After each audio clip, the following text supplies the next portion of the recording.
Welcome to the Rational Egoist. I'm your host, Michael Leibowitz, and with us today is Stephan Kinsella. He is a retired patent attorney, a prominent libertarian author, and he also writes for a Substack, I believe. He's written numerous books, and we're here to debate three propositions.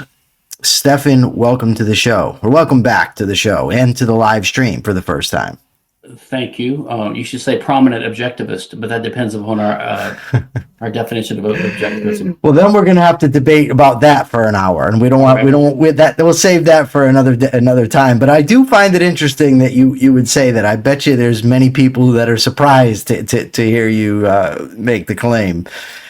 So the first proposition that we're going to debate is that there is nothing wrong with Ludwig von Mises's subjective view of values. You are going to be taking the affirmative in that, and I will be taking the negative, and I will let you go first. Why is there nothing wrong with Mises's subjective view of value? Okay, so I think that there is something wrong with Mises's defense of rights. I don't think he really has one, and he doesn't pretend to.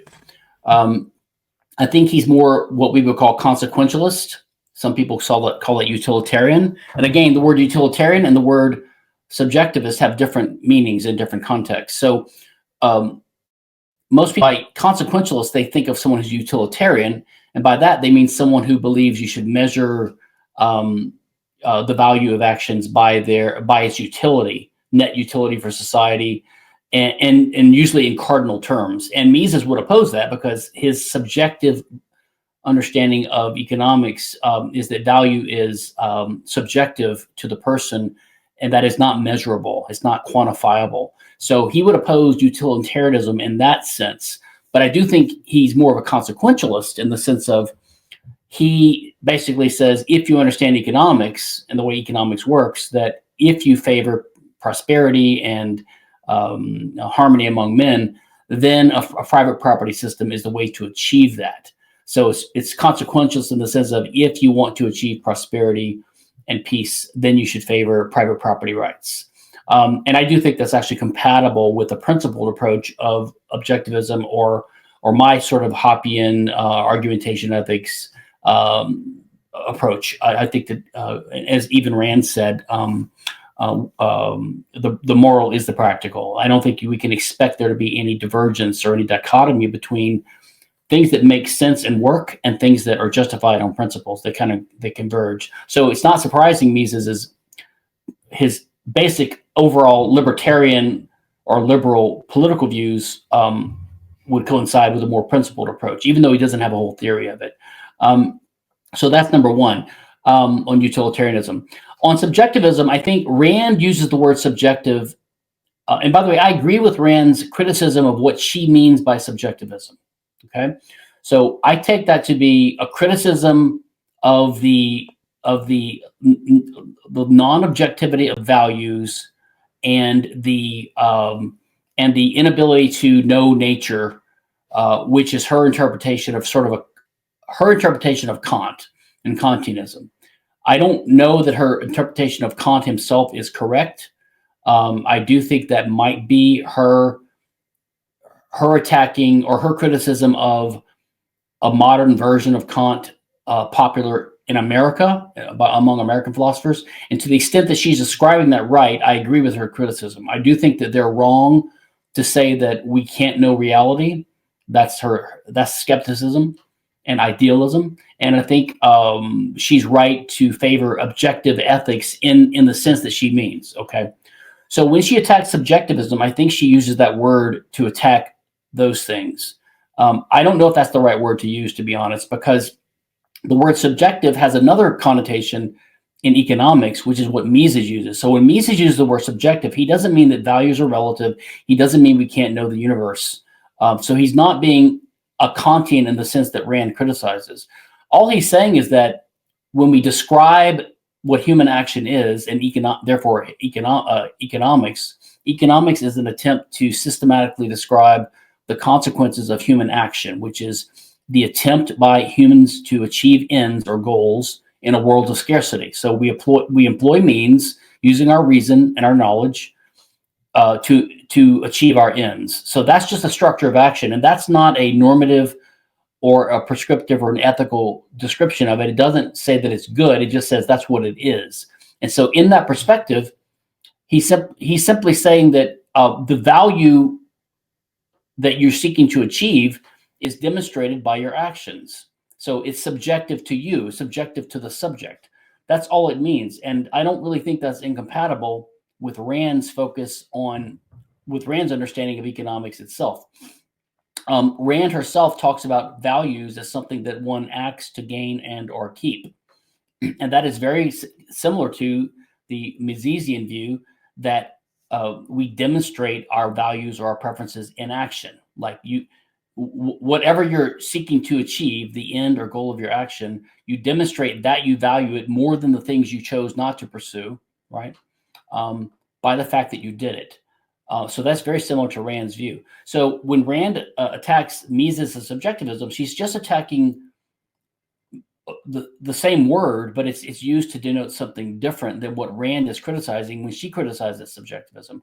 And I think it would be clearer if Rand simply says, I'm attacking the non-objectivity of rights, and I'm attacking the inefficacy of reason, of this version of Kant that she has in mind. Instead of saying I'm attacking subjectivism. Just like if you attack relativism, even that word has different meanings. There's relativity in physics. There's moral relativism. There's just the relational idea that things are relative to each other. Some of those are innocuous. Some of those are loaded. Some of those are bad. Some of those are neutral. Some of those are good. So again, it's not relativism and subjectivism she's criticizing. It's non-objectivity of values and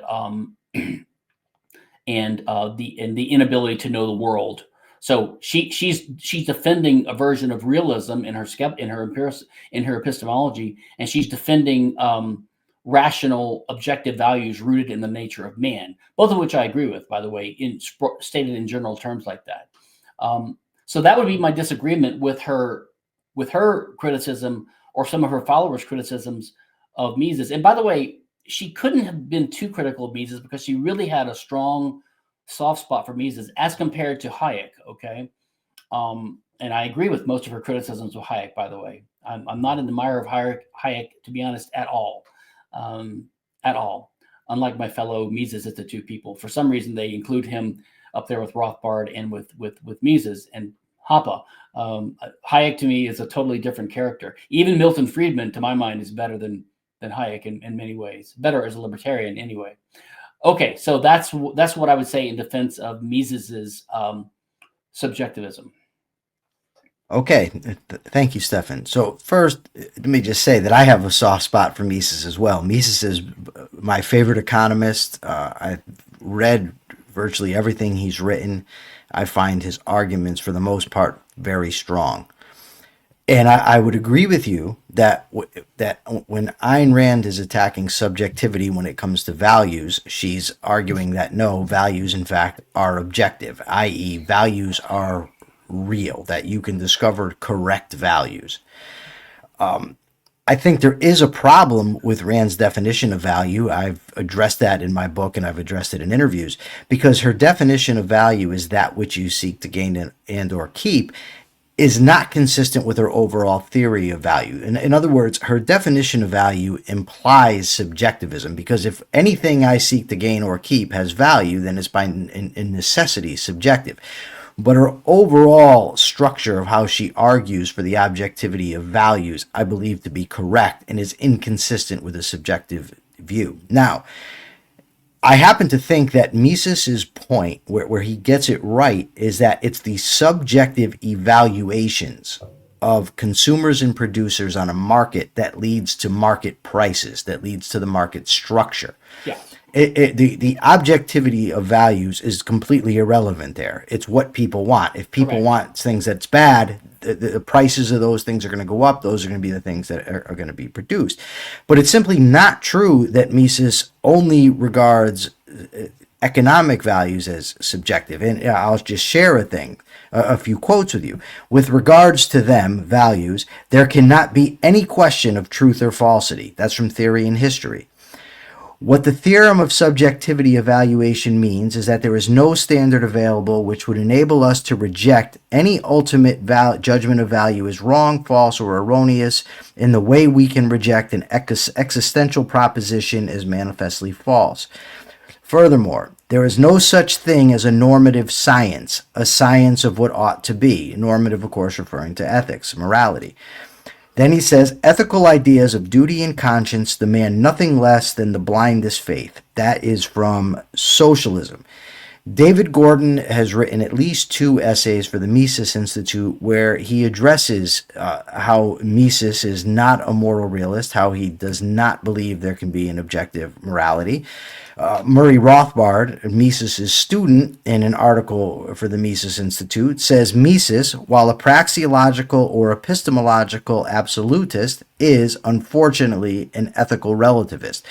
So Mises' concept of subjective value goes far beyond mere economics. He ultimately was an amoralist who didn't believe there can be a morality. Even his utilitarianism is phrased in a way that if these are the ends that you want, and given that most people want specific ends, then the free market, a free society would be the way to achieve them. He never says this is what people ought to want. Only if they want it, if they want peace, if they want prosperity, this is the way to get it. So ultimately, Mises' concept of subjective value is totally inconsistent with Rand's idea of objective value. Okay. First of all, I think I would agree with some of your criticisms of Mises there. It's just that I don't. So here's why Mises is revered and useful to us. Okay, as people like us that are, I would say, we fellow liberals in the general sense, right? We believe in human freedom, liberty, property rights, justice, prosperity, that kind of stuff. Number one, his really solid understanding of economics itself. Okay, so let's just talk about economics. Economics per se, and Mises' understanding of it.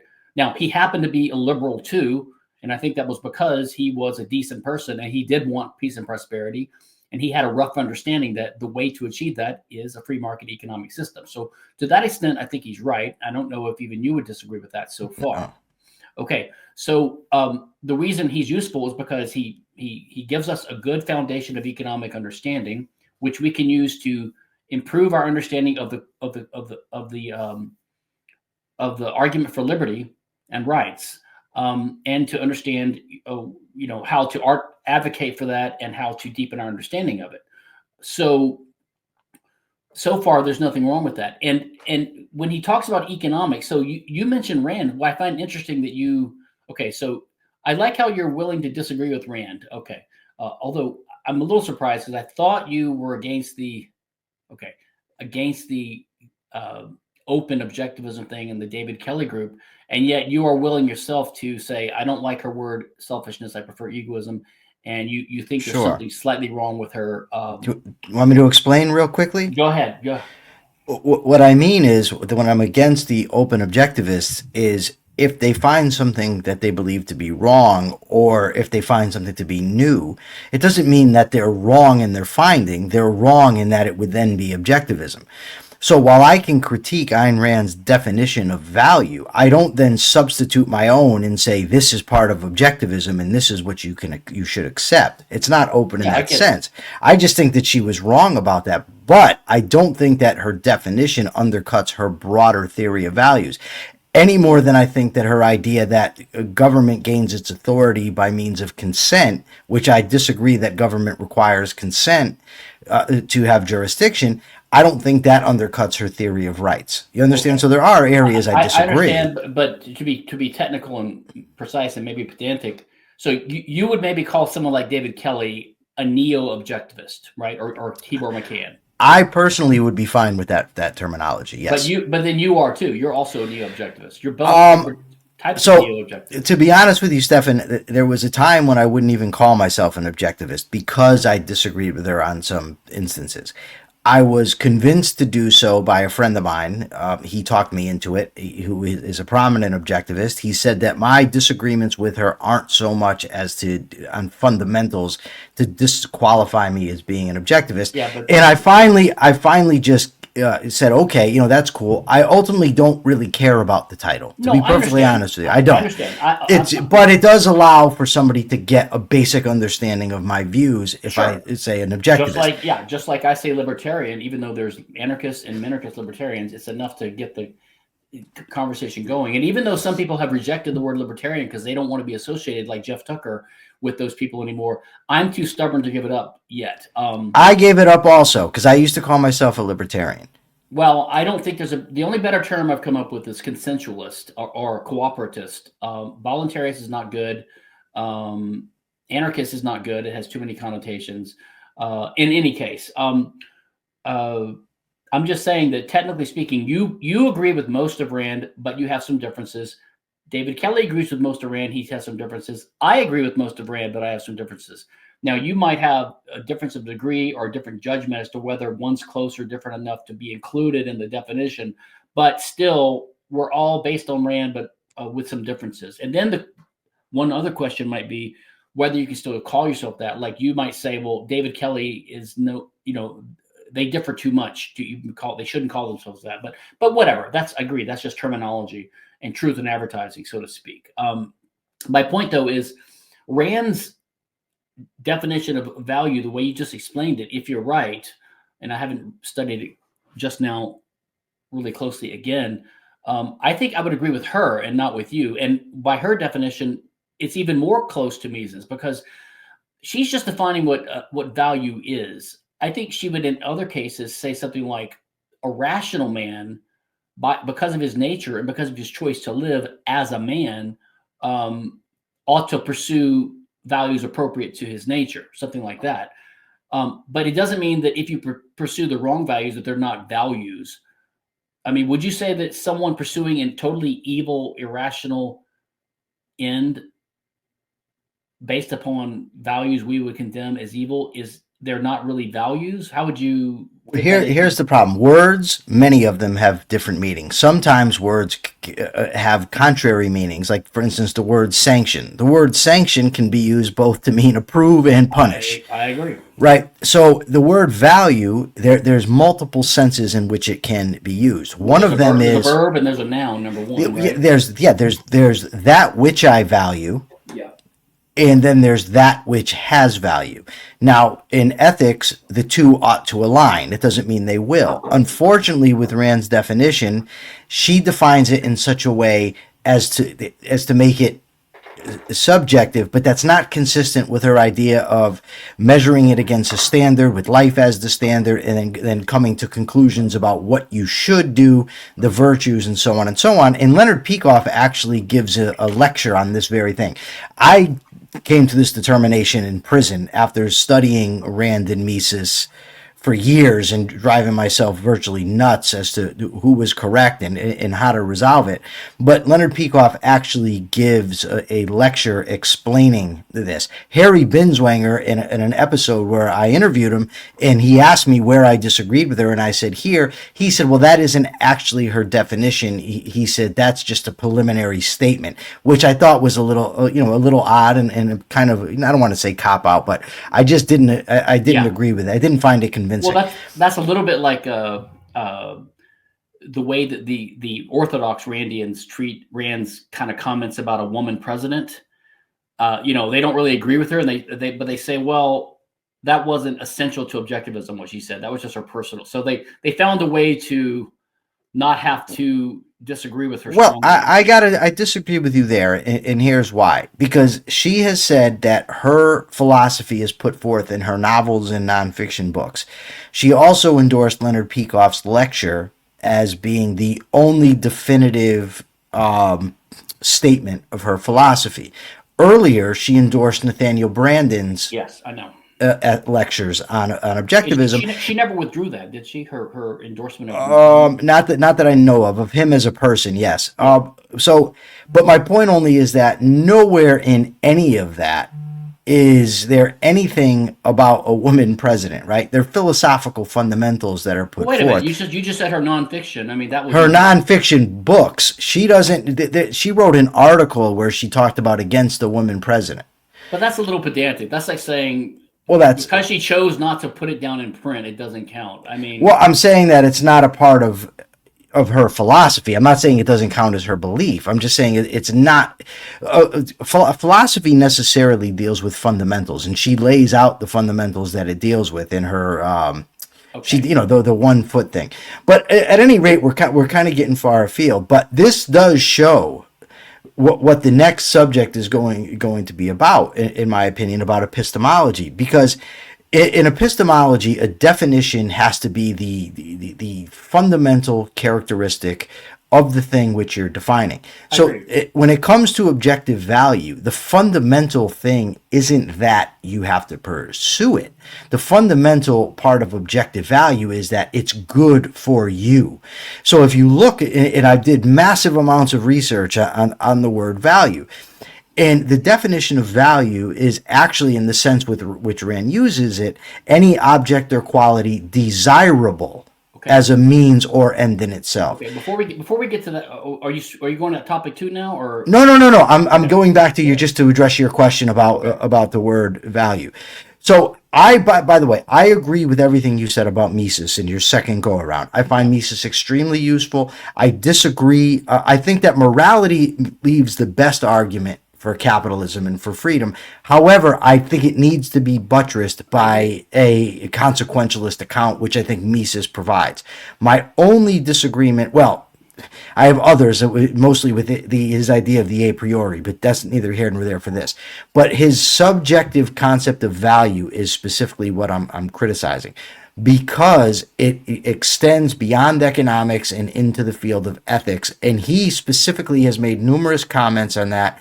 And like I said, David Gordon, Murray Rothbard have also commented on it. Okay. That's why I say it's inconsistent with an objective concept of value. And I agree with you. I just think that is his economics. I think his economics and the way he employs subjective value to describe, in a purely descriptive sense, the consequences of human action is not inconsistent with objectivism.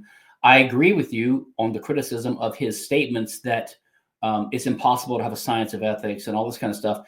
But no one relies upon that, and that's not part of his economics. It's not part of his reliance upon subjective value in economics.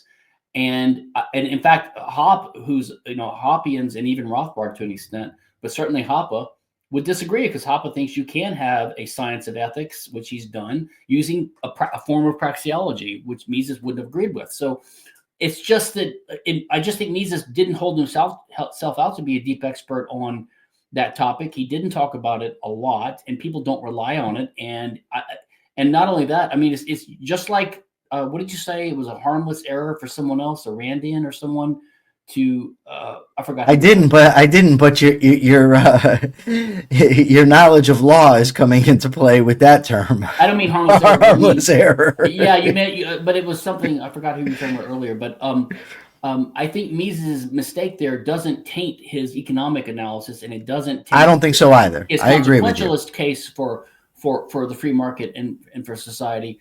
But I think he's just wrong. But I don't think it would. But I think he actually was an atheist. He just didn't want to say it. He had a clever argument against God, which he said that God could never act because he would never have uneasiness, which means he can't exist. Yes. But he didn't pursue that because that wasn't his interest. And likewise, he didn't try to come up with a theory of ethics. Neither did Milton Friedman. Milton Friedman thought we can't know what the right way to live is, and therefore, because we're ignorant of the right way to live, therefore we should be tolerant and not force people to live the good life. So his case for liberty was, unfortunately, we can't be totalitarians and force people because we don't know the right way. It wasn't the best defense of liberty, but no. Again, he didn't focus on that in his writing. And by the way, contrary to many objectivists and libertarians, I find great value in Friedman's economics. I do too. I think he has problems, but I do find value in it. Okay, So resolved. Mises was wrong that there can't be an objective ethics, but his economics still has incredible value. Can we agree on that? Yes, but I wanted to, one thing you said, yeah, I agree with all that. But Okay. what you said earlier, you said that value, the way you're defining it and the way you think it's defined in the dictionary and all this, is something. Now, I notice your word, I think you used the word thing, like an object that has value. The problem is the structure of human action is that basically the structure of human action is not to acquire things of value. The whole structure of human action is to attempt to change the future, because we have some awareness of the past, we have an awareness of our present and the world around us, and we have an awareness of our values and our goals, and we have an awareness of cause and effect, laws of cause and effect, and we have some idea of what is coming in the future if we do not intervene and take an action.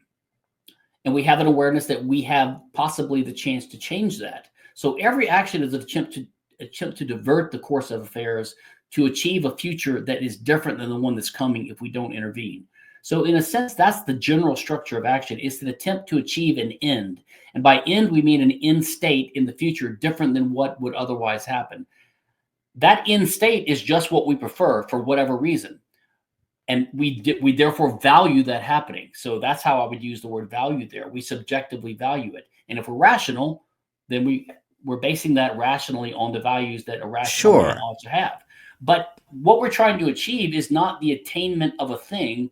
It's the achievement of a different state of affairs. Now, that could just be, I want to see the Northern Lights from Iceland. And so I do what I need to do to get there at the right time and see the Northern Lights. And if I do that, I've achieved what Mises would call a profit or psychic profit, because I've had a successful action and I satisfied the thing that I desired, that I valued, which was having this experience. But I didn't get ownership of anything. I didn't acquire anything except the satisfaction and the knowledge and the memory of that experience. Only a small subset of actions have the goal of attaining ownership or acquisition or possession of an actual object. That's only, I would say, 1% of all actions, or, if you wanted to quantify it. Stephan, I got to interrupt because the definition that I employed was any object or quality desirable as a means or end in itself. So you're talking about not just objects, but you're talking about experiences. And by the way, like love, for instance, love is a tremendous value, but it doesn't impart ownership. But it's not a thing. Love is not a thing, is it? No, it's an existent. I don't know what you mean by thing. It's not some concrete that I can go out and grab. No, but it nonetheless is something that I can value, and I can, in that not only I can value, but that has value if the object that I'm loving, the woman that I love, is a value to me, and not some kind of fatal attraction. That would be not a good thing. The way I would word that is, because I think we're in rough agreement, but I'm trying to avoid wording things in a way that gives rise to the mistake of intellectual property. Okay. That's ultimately I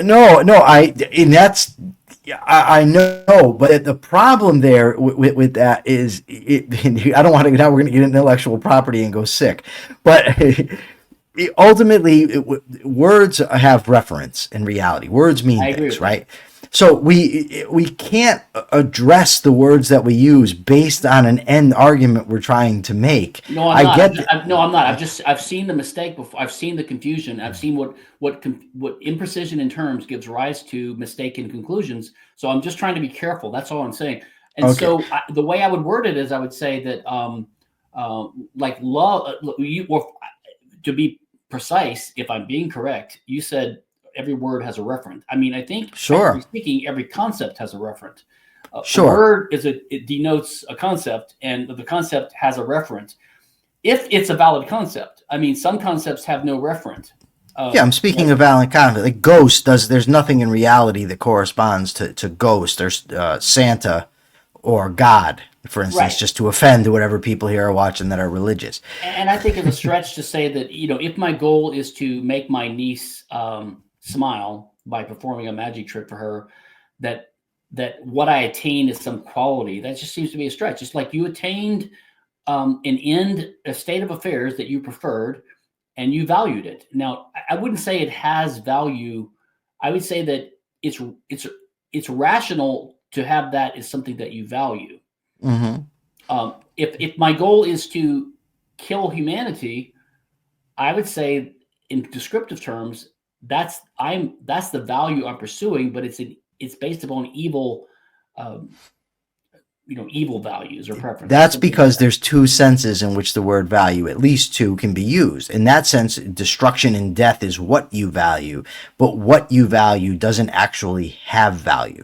Correct. So that's where I agree. That's why I think that the criticism of Mises is not Mises when he says human action is you demonstrate what you value by acting to achieve it. That's just saying what you value. That's true, but he didn't just say that. He went on to say that nothing can have value, and that's different. I would agree with you that I would. Even then, I might agree with him. Nothing has value, but nothing. I would say nothing. Some things ought not to have value. That's the way I would put it. Like there's a normative criticism. You can say if this guy values the death of the human race, that's his value, but I guess you could say it doesn't have objective value, which is yes, but Mises would not criticize him. Mises would not say he was unethical, and that's where Mises is wrong. Well, he doesn't have a theory that he just doesn't. I agree, he's wrong, but he doesn't try to advance a theory that. But then he should say. But then he should say, as you and I discussed earlier, it's okay to not know things, right? Correct. You just say, I don't know. But Mises made definitive statements about this topic. Yeah, I agree. So that in there he's wrong. But there was something you said when you quoted him. I wish I could remember it, but it was a little fudge he put in there, which might save kind of what he said, because he said something. I think what he was thinking to try to defend him, what he might have been thinking was, in the praxeological methods of economics, right? We can't use those methods to have an objective ethical science. And that's not part of economics. So he might have been just trying to distance economics to make sure people understand that it's value-free or wertfrei, and it's just an economic descriptive discipline. But yeah, he probably should have said it's impossible to have another moral theory of values. I agree with you. Okay, now the next subject we're going to discuss is, I recently had a debate with Jack Lloyd that was supposed to be objectivism against his libertarian voluntarism, he calls it. And it devolved into a debate on epistemology. Now, you said, and I know that you might want to clean up the language a little bit here, but that epistemology is irrelevant to ethics and politics. So you told me that's not exactly what you mean. So what exactly do you mean, and why is it the case? Right. Well, in that particular discussion, so first of all, it kept you from getting to your actual debate, which was really which one is the best. How did you word your debate? Was it which one, objectivism or libertarianism, which one gives the best case for a free market or something like that? Yes, for capitalism, yes. Yeah, and what you meant there, I believe, as you elaborated, was so you were saying that the objectivist case is stronger because it has an appeal to other deeper values that we have. It appeals to philosophy. It appeals to morality and ethics. And she gives stories that, it's not just this bloodless thing about producing more stuff and stuff like that, right? So, and I agree with you. There's a reason that Rand is the first libertarian, and her novels garnered a following. She appeals to something inside of us. We're more than just, producing efficiency machines. We actually have values. That's the reason we do things. And the integration of the stories and the her condemnation of evil people and horrible things. It all, for me, it's part of the case. It's part of the way you persuade people. It's part of the way you get them hooked and the way you get them interested. And also, if you are dealing with people that are totally skeptics and nihilists, then her realist case for metaphysics and epistemology is the right counter, I believe. Okay. And I think if you came across a complete altruist who basically is a misanthrope, someone who doesn't want humanity. Some people want humanity to, the people that the VM, the voluntary human extinction movement, who I know one of these people, they're pretty malevolent and they're pretty nihilistic. either you don't have a conversation with these people because you treat them as like someone you don't want in your house, or or you have to go down to deeper levels of philosophy and epistemology and ethics with them. I would agree with that. And for those people, and even for the average person, you're trying to attract them to the moral case for capitalism, not just the economic case. The morals are useful. So in a sense, I think that the Randian case, in a general sense, can be stronger for making the case for freedom and for liberalism.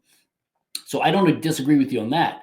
But I don't think that's a criticism of libertarianism per se, because you could be a libertarian and you can agree with all that like I do, or you could be a libertarian and you could think that's unnecessary, in which case I would disagree with them. But the point is, you didn't even get to that point about why objectivism is stronger, because you got mired in this debate about whether Jack could know things or not.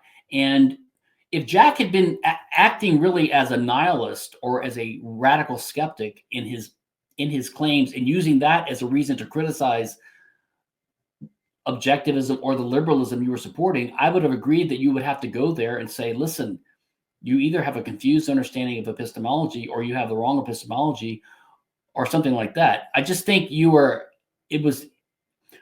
so the reason I say epistemology is not necessary to bring up is because you start on the highest level of agreement with the other person, because otherwise you have to go back down to there's no stopping point to where you go back. You could start from elementary number theory and logic, and then go to definitions and epistemology and metaphysics and all. You could go all the way up, and you wouldn't be able to do that in an hour anyway, right? But if you already agree on certain things, your common ground, you build on the common ground. You see where you disagree, see where you diverge. And I don't think that Lloyd disagrees in practical terms with your and my baseline understanding of the way of what nature and reality is. He can't really defend it using the way he was defending it in the discussion with you.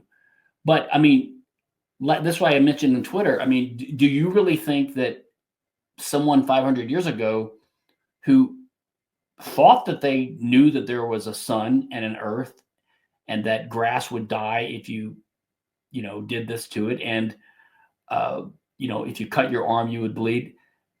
I mean, I would think that they actually had knowledge, and they had a right to believe they knew these things, even though they couldn't explain.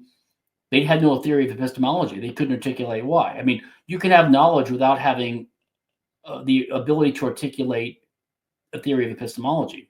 Oh, I don't disagree. And the thing is, as you know, when you go to court, right, you stipulate certain things for the record. So then you don't have to argue about them. Yes. So I re-listened to my discussion with Jack this morning. And what happened was, I didn't know it was going to go that route, because the things I was saying I didn't think were controversial. I wanted to get him to stipulate things for the record to avoid arguing about them. Fair. When we got to the idea, and this is why you can't, and my dogs are going crazy, but here's why you can't avoid epistemology often. Because he said that he didn't agree with the objectivity of values. He didn't think you could have objective values. And from there, it went on to him saying that you can't have objective knowledge. So now the conversation switches from what we're talking about to epistemology.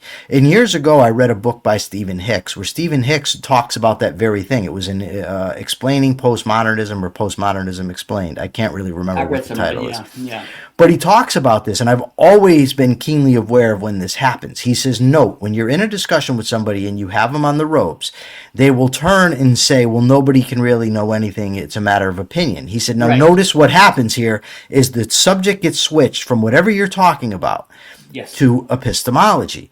And that's what happened with Jack. And once you get to the point where somebody says in a conversation, no, there's no objective ethics and there's no objective knowledge, well, now he's closing a door on discussion, because anything I say, he can say is wrong. But he also had a very interesting trick in that he was claiming objective knowledge and claiming an objective ethics, while at the same time denying them when they were coming from me. And so now, if you look at, let's just take three schools, for instance, of epistemology, right? Say subjectivism, intrinsicism, and objectivism. If somebody has an intrinsic, what were they? Intrinsicism, subjectivism, and objectivism. an objectivism, right? Intrinsicism means that things exist, that concepts adhere in objects. They exist independent of us. They also say that morality, right and wrong, is intrinsic. It exists independent of our judgment, independent of our goals. Right. So if somebody has an intrinsic idea of epistemology, they then go to an intrinsic idea of ethics. Their ethics is conditioned and determined by the epistemology they hold. Similarly, if somebody is a subjectivist in epistemology, then they say you can't know anything. Well, if I can't know anything, then I can't know moral right and wrong, so they end up with a subjective ethics. Now, with the objectivist epistemology, there's two factors, right? There's the human mind, and there's the external and internal realities that we have. Yep. And concept formation is a relationship between the mind and that reality. Agreed. Similarly, ethics is a relationship between the human being and the reality that confronts him. It's his life or her life that operates as the standard, but his mind has to judge these things through rationality, as you said, to be of value to him, and that's what makes him objective. So the three different epistemological approaches lead to very different approaches on ethics, and given that politics is derived from ethics, the political system that you advocate and why you advocate it ultimately stems from your epistemology, and that's why it's relevant. And so I would rather avoid it. I don't like getting into big epistemological discussions when discussing ethics and politics, but it's just, if somebody is an intrinsicist or if somebody is a subjectivist, it's just unavoidable. And for the record, had I known that he was an epistemological subjectivist, I wouldn't even have had the discussion. I just didn't know that. Yeah, those are all fair points. Let me put it this way. So if you're going to have a discussion about epistemology with someone, then that's fine. But invite them on there knowing that, and they should be prepared, and they should claim to have some informed opinions about it. And number two, so Mises himself, as we just discussed, Mises apparently had these comments that you cannot know an objective ethics and all that. Now, I don't think he rested that view upon a radical skepticism.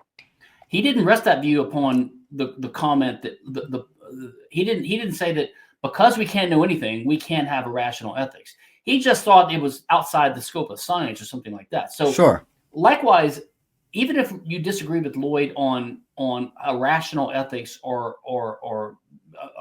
whether values are subjective or relative or whatever the right term is, that doesn't necessarily have to rest upon a deeper epistemological argument that, oh, and that's because I'm a skeptic and we can't know anything. I mean, so you might have just said, well, what's your basis for rights if you don't think we can know what man ought to be valuing according to his nature, something like that. But I'm just simply saying, but on the other hand, he did claim, at least in the Twitter afterwards, that he's an expert on this.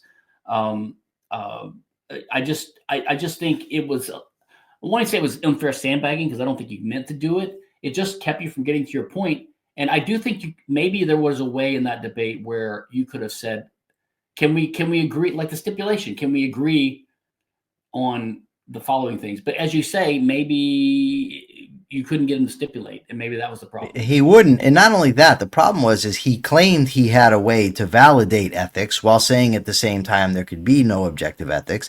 He claimed knowledge while then claiming you can't have knowledge. For instance, he said you can't know anything.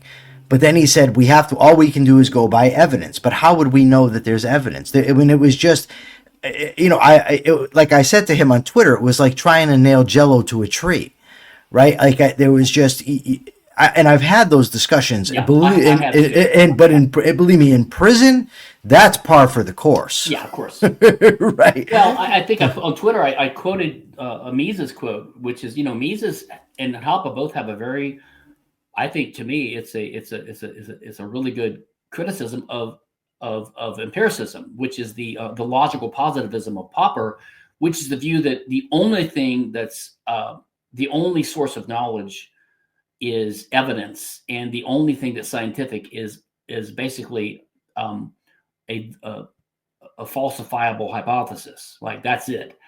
Like everything else is just definitional and doesn't give you information. It's tautological, or it's just empty assertions.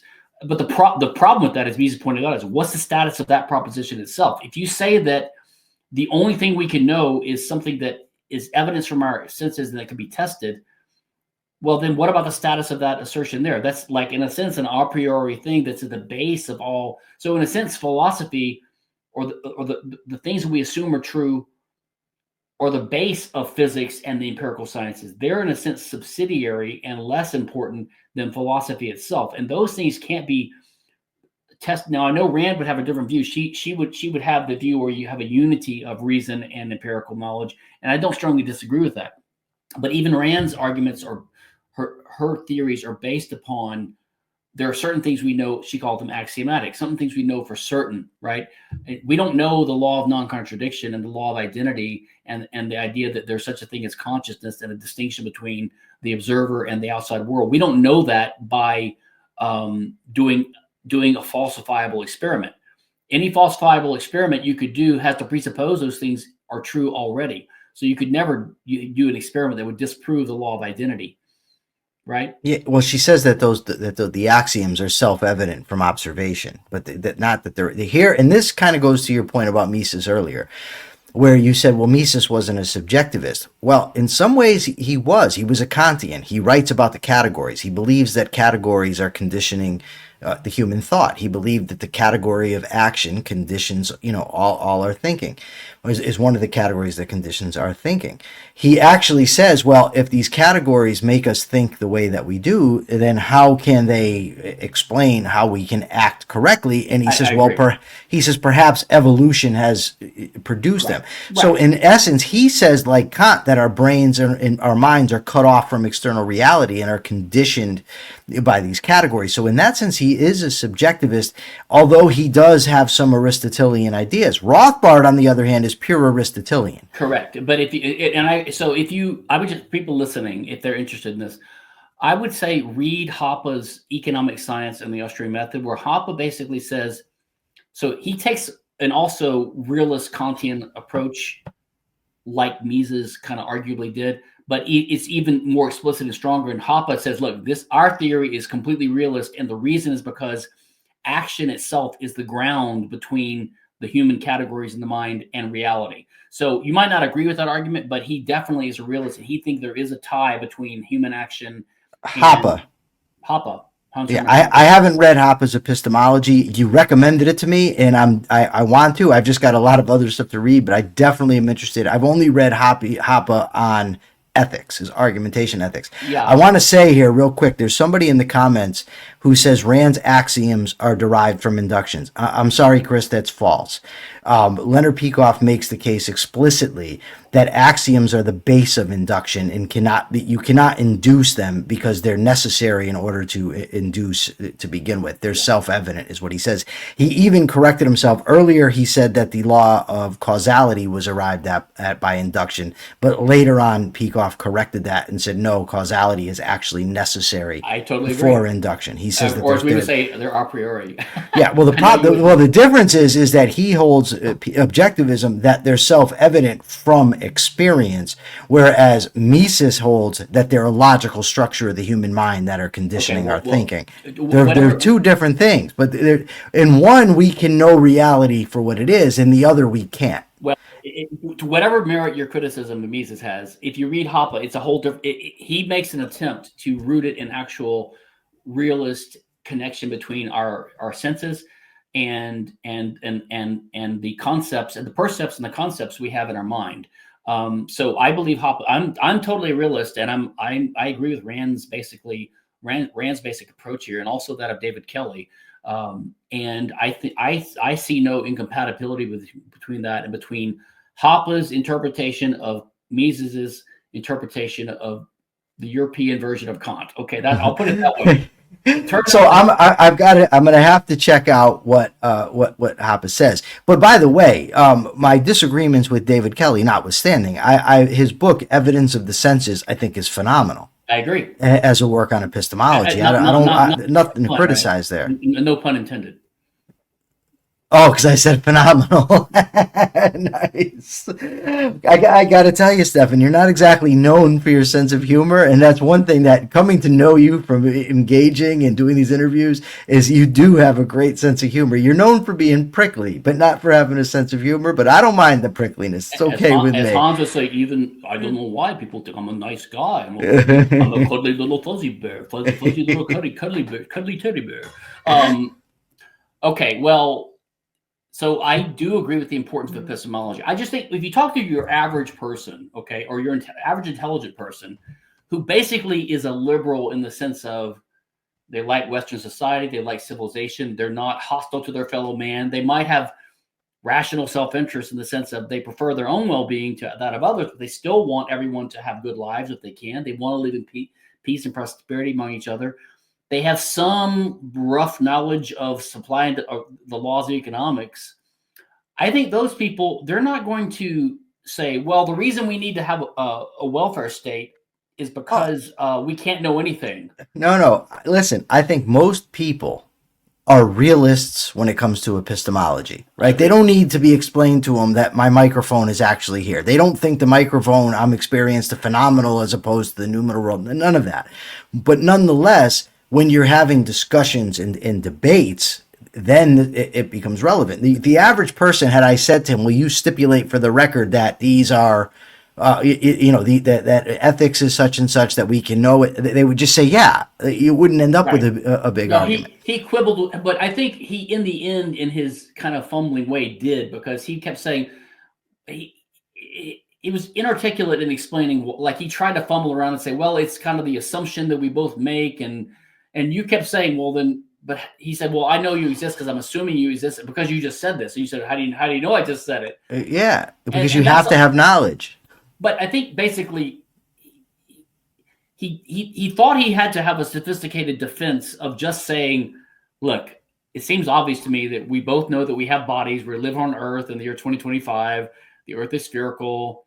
We're mortals with a finite lifespan, and we live in I think if he would have just conceded that, stipulated it, if you will, then he would have taken the gas out of your, like, you would have been, you couldn't have then said, well, but you really don't have a good criticism of a good defense of realism, do you? It's like, yeah, but that wasn't what the debate was supposed to be about. No, if he would have just said, yes, I think we can have knowledge, I would have said, okay.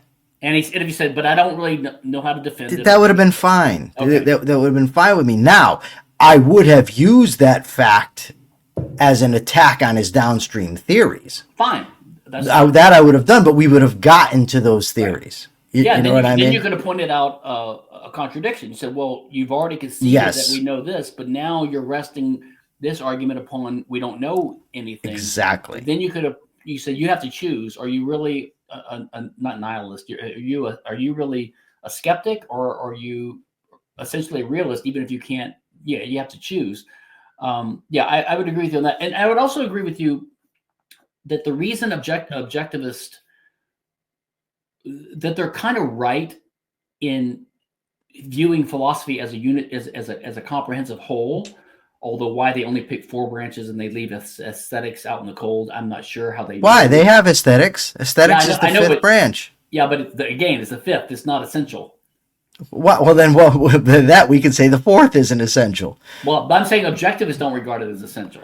I don't know who they are. Maybe me, to be honest. I haven't heard many objectivists say that you can't have I've never heard them criticize libertarians.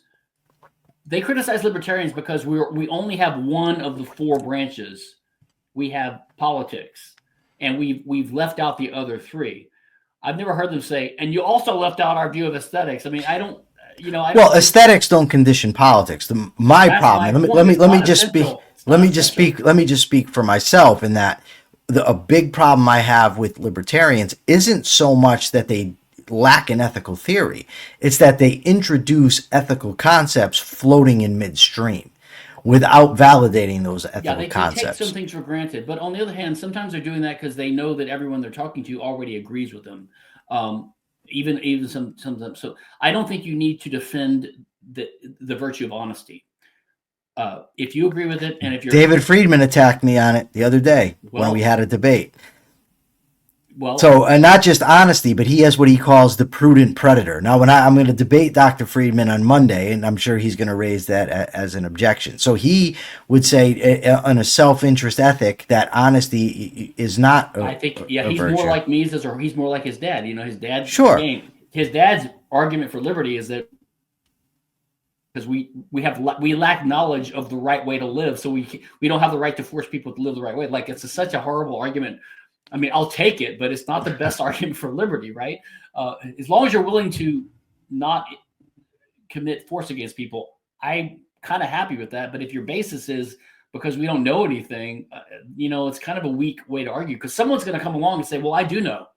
So now I can use the state to force people to live. And that's problematic. And I think David Friedman is so wrapped up in logical positivism of his dad, and the Chicago way of looking at what true science is. Science is only testable empirical things. I mean, David Friedman and I argued in person at Libertopia about 12 years ago. And he said, you know, my case against, he's against intellectual property, kinda, but not completely, because he doesn't have any principles about it. He says, well, it depends. And he goes, because it depends on how the utility works out. And I said, well, you can't measure utility. It's a subjective thing in terms of quantities, right? And it's interpersonally incomparable, and it's not a quantity. He goes, oh, no, von Neumann he showed that you can. I mean, this to me sounds like the socialists in the 30s who argued against Mises's the calculation his debate. Proof that socialism can't calculate, and then they said, well, if we have the right kind of computers, we could. This is what Friedman is saying. Well, you and I don't know exactly what everyone's subjective utils are, but if you have the right computers, and because von Neumann showed you can have these equations. I mean, he sounds a little autistic when he talks like that. It's just not. It's not right. But it's because he's mired in positivism. He thinks that's the only thing that's measurable things. Anyway, that's off track. But my point is, when you talk to him, he's got another paper which you would probably hate. I think there's a way to steel man it a little bit, but it's this idea of the optimal amount of not only the optimal amount of punishment, but the optimum amount of crime prevention. So he basically argues that the optimal amount. So you and I would say the optimum amount of crime is zero, right? The optimum amount of crime in society would be to have zero rights violations. And he's got this paper using these stupid equations where he says, and you might want to look this up so you can challenge him on this. He says that no, you got to put these equations in, and the optimal amount is somewhere between 0 and 100. And basically the argument is that it would cost too much to stop every crime. So, but he's sort of going back and forth between ethical domains and economic descriptive domains. That's funny you said that, because in reading Machinery of Freedom over again, so, you know, some of the sections, because I read it years ago, and you know, when you read something years ago, you don't remember anything, but it's got terms like rights, self-ownership, that sort of thing. And it drives me crazy when if you're going to speak in utility terms, stick to it. And that this is so now, if you have that discussion with him, you end up bouncing back and forth. This is what you said. I agree. But here's an interesting question. We're not going to have time to get to the other point we wanted to debate. We could do it another time. But I wanted to ask you about this. There was quite the debate on X the other day about whether the first one was whether David Friedman is actually an anarchist, right. Which to me he's an anarchist. Yeah. The next one was his idea that law could arise on a market. That was challenged. And he said, well, how would he know it arise on the market? And now you're a lawyer, so you're familiar with these distinctions. So the claim was made that natural law theorists say there's no such thing as man-made law. If it's contrary to natural law, that it's not law.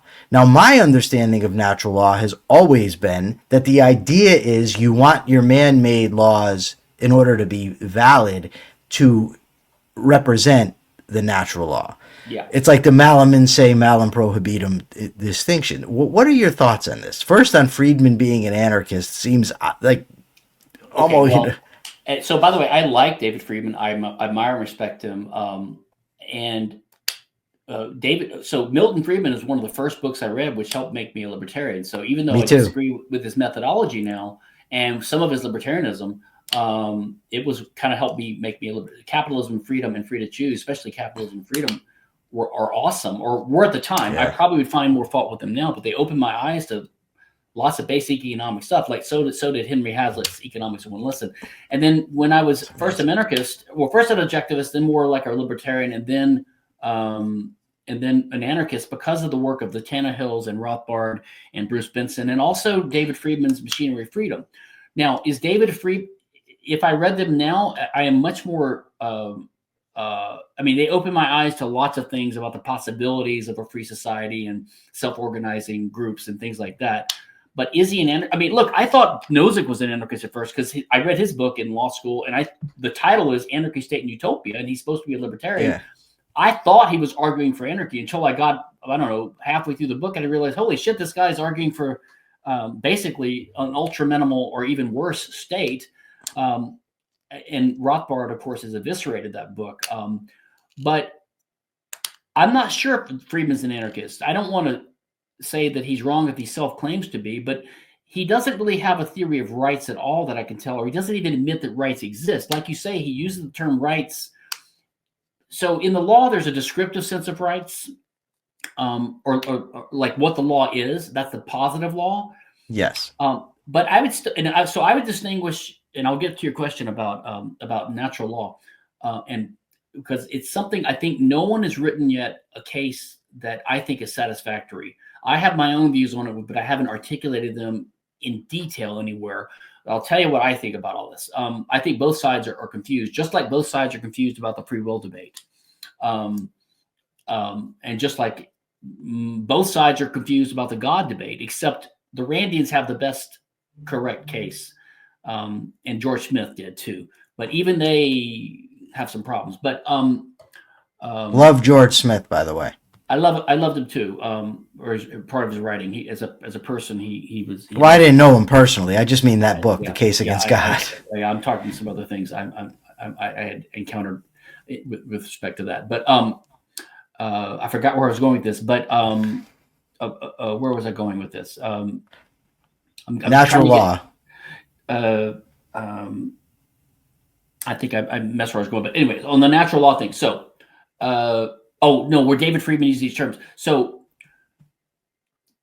I would distinguish between what we might call natural law, although you can use a better term for this. And by that, I just mean law that's justified, legal principles and law that's justified according to objective and justifiable ethics. Okay. Something you and I would agree with, like a law, basically law that enforces the property rights that we all agree come from a rational ethics based upon man's nature. Okay. That's how I think of it too. So that's what law is.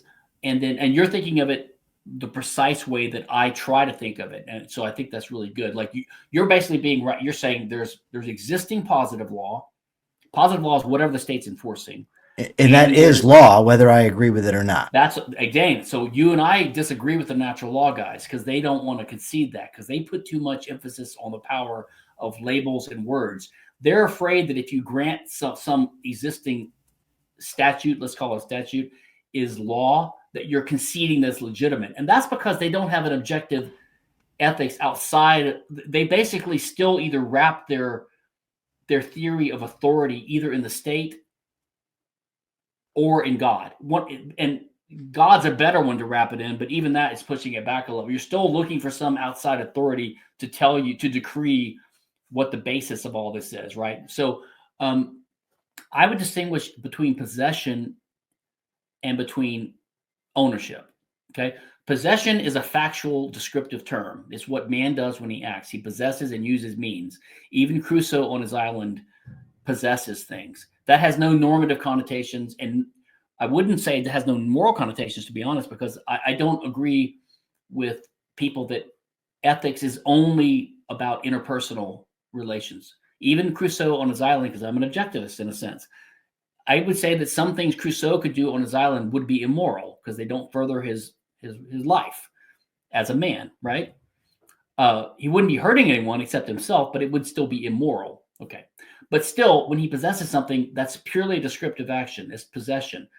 When we come in society, there's a possibility of other people interfering with our possession. So we have property rights or a legal system that's supposed to protect our possession. That's called ownership or property rights. Okay. So one is a descriptive term that's economic, and one is a normative or juristic or legal term. And the problem is, and then within that, you have positive law that's actually enforced, and then you have the natural law. The natural law, by definition, is just. The positive law is unjust to the extent it doesn't comport with the. I'm sorry. The positive law is inconsistent. Is unjust if it deviates from what the natural law ideal or standard is. That's how I look at it. Okay, so that's how I view these things. The problem is the legal positivist, like H.L.A. Hart. He's a famous one. His book is called The Concept of Law, which is the kind of classic treatise on this. Brilliant work. And then his nemesis, his foil, was Lon Fuller, a natural law guy. The problem is, in my view, as a libertarian and as an objectivist, they're all, in a sense, positivists because they all believe there's a higher authority we have to resort to outside. Like it's not like an imminent, like there's not like a natural law that you and I would resort to show here's why this is wrong, here this is right, because man's nature says this. The natural law guys, so they would say that a bad law is not a law at all. In fact, you can find quotes, historical quotes, like that law, an unjust law, is no law at all. But to me, that's just denying. But that was just Augustine, right? Like when I did a lot of research on natural law and natural rights, and they would say it's an invalid law, meaning it doesn't comport with the natural law. But I'm not. But they also say it's no law at all. But when they say it's no law at all, that's their way of saying it's an invalid law. But to deny that it's a law is just silly. I mean, it is against the law in America right now to sell cocaine or to evade income taxes. It simply is the law. Yeah. And although we both disagree with it, right? Well, I don't disagree that it's the law. I mean, it's not. It shouldn't be. Not just. It shouldn't be. So that's how I distinguish it. And a lot of these natural law types, they don't want to admit. It's just like the intellectual property thing. A lot of people say, "Hey, Stephan, I agree with you that intellectual property is not property." And I said, my argument is not that it's not property. It's not about the word property. My argument is that law is an unjust law because it invades property rights. It seems like a nitpicking distinction, but you have to be clear about these things. So in the legal positivism debate, I would say I agree with the legal positivists, and like Oliver Wendell Holmes, he's got this famous legal positivist. It's called the prediction theory of law or the bad man theory of law. It's like if you want to know what the law is in society, and by law he means what the enforced law by the authorities is. Doesn't necessarily mean it's just. It's just what the law happens. If you want to know what that law is, you have to think like a bad man would think. And the bad man's thinking, what are the consequences to me if I violate this law? So if the government said it's illegal not to pay your taxes, but there's zero penalty for doing it, I would say it's not really a law. It's just a hortation. It's just a recommendation that you're free to ignore because there's no penalty. It's really there's a word for that, isn't there? A legal term for that when that happens, when a law is never enforced. I can't remember what desuetude maybe. Well, there's desuetude. If you talk the word, there's a word desuetude, but that simply means a law that's like there's another word for it, but it's a law that's been so long out of force that we don't consider it to be because no one enforces it anymore, and it's so old that we wouldn't even view it as legitimate law anymore. But it's not because they don't enforce it. So if you had a law that had no penalty explicitly, I would just say that's not a law. You're just misdescribing it. It's not a law. But the point is, the legal positives are right in saying that we can identify something as a law based upon whether the legal system in a given society treats it like it's illegal, right? And that could be whether it's a common law rule or a legislated statutory rule, either one. If the courts will enforce it, then it's effectively a law, right? And I disagree with the natural law guys who says that's giving a sort of a power to the law by admitting that it's because I don't think it admits that it's legitimate because I have a distinct standard that's outside of that. It's outside of the state. It's by my human reason and my objective human values. That's how I judge what the law is. I again, I come up with a set of principles which are compatible with human nature in the world we live in. And that's basically self-interest and the non-aggression principle and the right to pursue our values by using things in the world, rearranging them, appropriating them, and so on, which leads to the core values that are principles that you build a legal system on, or that you should build it on. Now, I do think that in the world, there is a lot of leeway in the details of any given legal system. I think you could have 100 different countries or communities in the world with different customs and traditions and language and legal systems that evolve in a different way, but they're all are basically implementing the core principles we all agree with. Don't murder people. They have a property right to their stuff. But there's details on how you implement it. And I don't think I would call that system illegitimate if system A does it differently than system B, which, by the way, a lot of these OCD libertarians don't like, and a lot of Randians don't like it, which is why I think a lot of Randians want there to be objective law, by which they mean a final solution that is uniform across. Some objectivists would almost prefer a final answer in one Supreme Court that rules the whole world, even if they're wrong, rather than 100 jurisdictions that have different results. It's like this obsession with a final single authority to decide things, which to my mind is not. You don't need to believe that to believe in objective rights. Okay. Now, we didn't get to our value creation debate, and I promise you, if you're willing to come back on and discuss it, we definitely will. Stephan, thank you so much. It's always a pleasure to debate, discuss, and just talk with you. It's always excellent. I really appreciate it. Where can people that are watching, where can they find you? StephanKinsella.com, and it's at NSKinsella on Twitter. All right. Thank you so much. And for now, this is the Rational Egoist signing out. I'm Michael Leibowitz. Till next time. All right. I thought that was nice.